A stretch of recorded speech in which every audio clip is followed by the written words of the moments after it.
Large language model বা সংক্ষেপে LLM।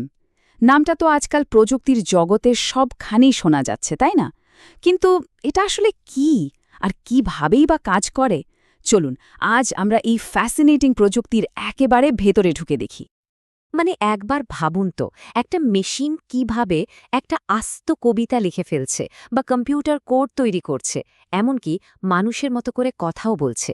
এই প্রশ্নটাই কিন্তু আজকের মডার্ন এআইয়ের ঠিক কেন্দ্রবিন্দুতে রয়েছে। আর এই সব প্রশ্নের উত্তরটাই হল লার্জ ল্যাঙ্গুয়েজ মডেল, মানে LLM। সোজা কথায় এটা একটা অনেক বড় deep learning model. Deep learning মানে হল অনেকটা মানুষের মস্তিষ্কের মতো করে শেখা। আর এই এআই মডেলটাকে শেখানো হয় অনেক পরিমাণে টেক্সট ডেটা দিয়ে। আর যখন বলছি লার্জ বা বিশাল, তখন কিন্তু সত্যি সত্যি বিশাল আকারের কথা হচ্ছে। আমরা কথা বলছি বিলিয়ন বিলিয়ন প্যারামিটার নিয়ে। এই যে বিপুল একটা আকার, এটাই কিন্তু এদের অবিশ্বাস্য ক্ষমতার আসল উৎস। আচ্ছা, তো আমরা জানলাম এটা বিশাল, কিন্তু এর পেছনের কৌশলটা কি? কিভাবে কাজ করে এই মডেলগুলো? চলুন এবার একটু ইঞ্জিন রুমের ভেতরে ঢু মারা যাক। এর একেবারে মূলে আছে ট্রান্সফর্মার আর্কিটেকচার। এই যে একটা জটিল নকশা দেখা যাচ্ছে, এটাই সেই যুগান্তকারী মডেল ডিজাইন, যা ২০১৭ সালে প্রথমবার সামনে আসে। আর সত্যি বলতে কি, এটাই কিন্তু আধুনিক LLM-এর জন্য রাস্তাটা তৈরি করে দিয়েছিল। এই ট্রান্সফরমারের আসল ম্যাজিকটা কিন্তু লুকিয়ে আছে তিনটে মূল উদ্ভাবনে। প্রথমটা হলো সেলফ অ্যাটেনশন। এর সাহায্যে মডেলটা একটা বাক্যের মধ্যে কোন শব্দটা কতটা গুরুত্বপূর্ণ সেটা বুঝতে পারে। এরপর আসে প্যারালাল প্রসেসিংয়ের ক্ষমতা, যার জন্য এটা বিশাল ডেটাসেট থেকে অবিশ্বাস্য দ্রুত গতিতে শিখতে পারে। আর সবশেষে হলো এনকোডার ডিকোডার স্ট্রাকচার, যেটা কিনা ভাষাকে বোঝা এবং নতুন কিছু তৈরি করা, এই দুটো কাজেরই ভিত্তি। কিন্তু দেখুন, একটা আর্কিটেকচার তো আসলে একটা ব্লুপ্রিন্টের মতো, তাই না? আসল শক্তিটা তো আসে এর ট্রেনিং বা প্রশিক্ষণ প্রক্রিয়া থেকে।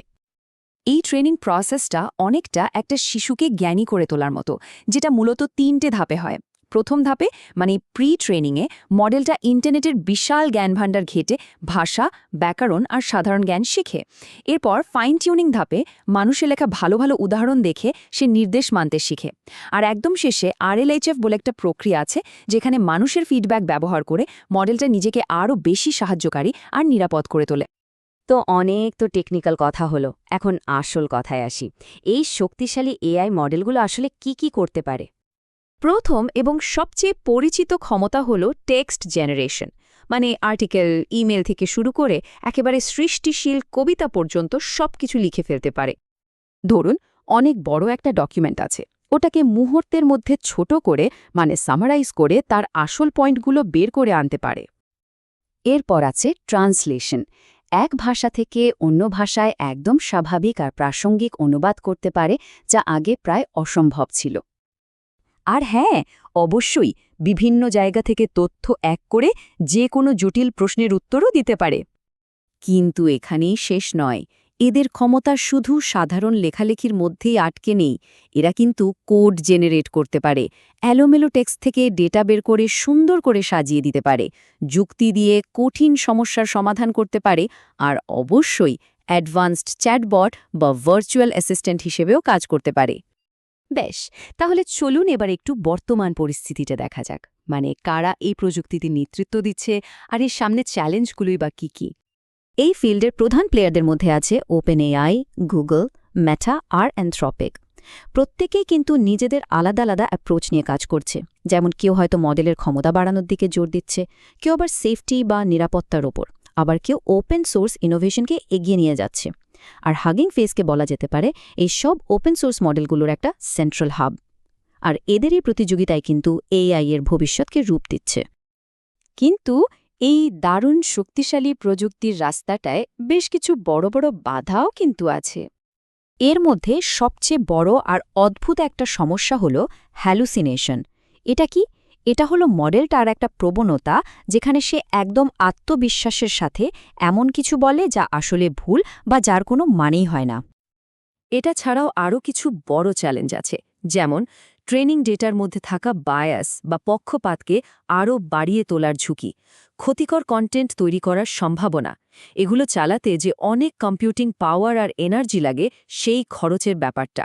আর হ্যাঁ, এদের জ্ঞান কিন্তু একটা নির্দিষ্ট তারিখ পর্যন্তই সীমাবদ্ধ, মানে এদের নলেজ কাট অফ আছে, তাই এরা সাম্প্রতিক ঘটনাগুলো জানে না। তো এত সব চ্যালেঞ্জ সত্ত্বেও ভবিষ্যতে কি আসছে? চলুন এবার একটু সামনের দিকে তাকানো যাক। একটা বড় ট্রেন্ড যেটা আসছে সেটা হলো এআই এজেন্টস। এদেরকে অনেকটা পার্সোনাল অ্যাসিস্ট্যান্টের মতো ভাবা যেতে পারে। এরা শুধু প্রশ্নের উত্তর দেবে না, বরং নিজে থেকেই প্ল্যান করে বিভিন্ন জটিল কাজও করে দিতে পারবে। ভবিষ্যতে আরও কিছু ট্রেন্ড চোখে রাখার মতো, যেমন মাল্টিমোডালিটি, মানে মডেলগুলো তখন শুধু টেক্সট নয়, ছবি, অডিও সবকিছুই একসাথে বুঝতে পারবে। আরও আসবে ছোট ছোট বিশেষ কাজের জন্য তৈরি মডেল। আর সবচেয়ে জরুরি হল এথিক্যাল এআই বা নৈতিকতার ওপর অনেক বেশি জোর দেওয়া হবে, যাতে এর দায়িত্বশীল ব্যবহার নিশ্চিত করা যায়। তাহলে সব মিলিয়ে মূল বিষয়টা কি দাঁড়ালো? ১. এলএলএম হল ট্রান্সফর্মার আর্কিটেকচারের উপর তৈরি একটা নিরাবেশ শক্তিশালী টুল। ২. এটা প্রযুক্তির সাথে আমাদের যোগাযোগের ধরনে একটা আমূল পরিবর্তন আনছে।